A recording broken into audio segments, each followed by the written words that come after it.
Hey guys, welcome to Mystery Diagnosis. I was going to the bathroom a lot. I occasionally had some mild abdominal pain, but it was just the frequent trips to the bathroom. I noticed that Eddie wasn't working out quite as much. It seemed to be more of an effort for him. Eddie's colon looks completely normal. Time goes on. Eddie begins to develop new symptoms. He was getting worse. I noticed he was losing weight. He was losing his appetite more and more. Is it Just cancer? lying on the couch a lot. Very fatigued. Now I'm experiencing some nausea. I'm wondering if they missed something or they didn't see it on the test. And what I mean is, like, it wasn't there before and then all of a sudden it just randomly pops up.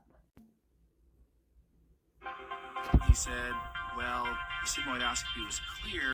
The sigmoidoscopy is the test that they did. I didn't put in the video so I could keep it on YouTube, but I'll explain it here. It's a camera that goes into the colon. And if it was something more serious, they would have found it.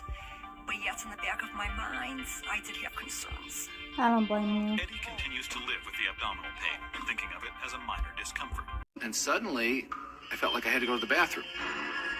And it wasn't a small amount of blood. It was as though someone had slashed a major artery. And he came rushing Yeah, out of the somewhat washroom. probably. I knew this was something I'm to be talking about alarmed an intestinal polyp. In the next few weeks, he started having stomach pains again. 2 months later, he begins bleeding again. And I was beginning to get frustrated. Why are they sending him home and not finding any answers? Thank you for subscribing. I forgot to say that in the beginning. I try to keep that in so I remember. Just months later, in the middle of the night, Edward runs to the bathroom with abdominal pain. But this time, he's horrified by what happens next. I experienced bleeding. Once again, it was a significant blood loss, like someone had sliced an artery. The next thing I remember is waking up on the bathroom floor, and I realized I was completely covered in blood. It You was like a passed out scene from a from blood grisly loss. horror movie. I was just so stunned I couldn't move. And for a moment there I thought, Poor thing. maybe I'm still in a dream state. And then reality set in and I realized that this is real. I was absolutely terrified. I was just And you have to go to the terrified. hospital. Despite his weakened state, Eddie tries to clean up all traces of the blood to avoid scaring his wife. That's a good husband That turns for out to be impossible. not I to saw try to bloody scare him, footprints. but all over our he carpet. needed to It get looked his like wife to someone get had him been to the murdered in the doctor. house. I asked Eddie what happened. He told me he had passed out, and he didn't want me to be alarmed, so he cleaned the washroom floor, because that's something he didn't want me to wake up to and see. The next morning, Edward calls his doctor about the fainting. Goodbye, I wish told him him that to the I had ER. Eddie's doctor suggests a second sigmoidoscopy, a test that will examine his lower colon. They noticed he was getting very pale. And the Lee family switches to a new medical insurance plan, which does not cover visits to Eddie's current doctor. So his second sigmoidoscopy falls through the cracks. The Lees decide to start fresh with a new doctor on the new That's plan. good. Maybe they can But he find doesn't someone realize that he will knows see what his they're new doing. doctor sooner than he thinks. I woke up and I experienced the most significant abdominal pain. I'm thinking it's in the upper colon why they didn't find it. I did go to that convention, and throughout most of the convention, I actually did feel very sick. I actually spent about half the convention in my hotel room. When I got back from my convention, within about an hour of being home, the phone rang. And it was my doctor's office. And I remember he said to me, "Are you experiencing any fatigue?" He said, "The reason I ask is because the blood work reveals that you're very anemic." I know what this is, and it's not very. Dr. Adams orders a new test for Eddie, called a colonoscopy. I'm gonna need to hear the differences in the test.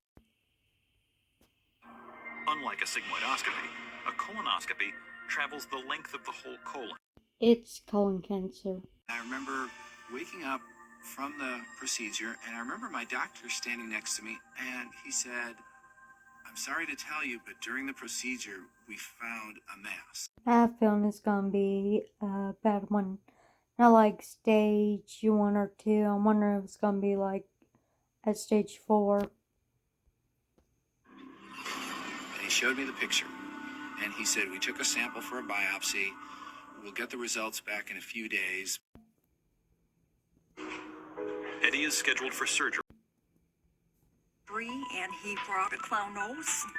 So I had my little red clown nose on, and I remember I love they that. were preparing me for surgery. I told everyone, It's stop for hyper a and moment. childish. They I all like that turned around, and I personality. said, "Is everyone here in a good Just mood?" like my And they said, boyfriend "Yes." from And I Kevin. said, In a 4-hour operation, doctors remove a tumor the size of a grapefruit.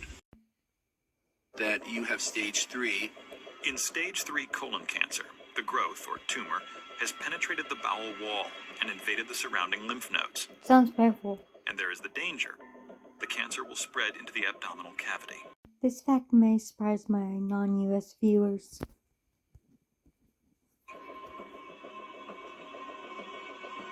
Colon cancer is the third most common form of cancer in the United States. Chemotherapy follow-up treatment. A sigmoidoscopy can only let doctors see the first half or left side of the colon. Since Eddie's cancer had been on the right side, the tumor went undetected. Now 5 years cancer-free, Eddie combines his experience as a colon cancer survivor with his motivational speaking career, giving speeches about health advocacy. We need to take charge of our health care.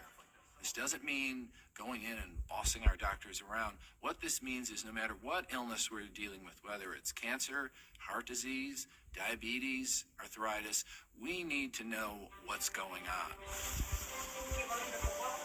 Okay. Yeah. When a patient has a complaint and it's persistent, no matter what the statistics may show, that's where the art of medicine comes in. And so I think the key here is listening to the patient. Today, Eddie, Beth, and their family of pugs live life one day at a time.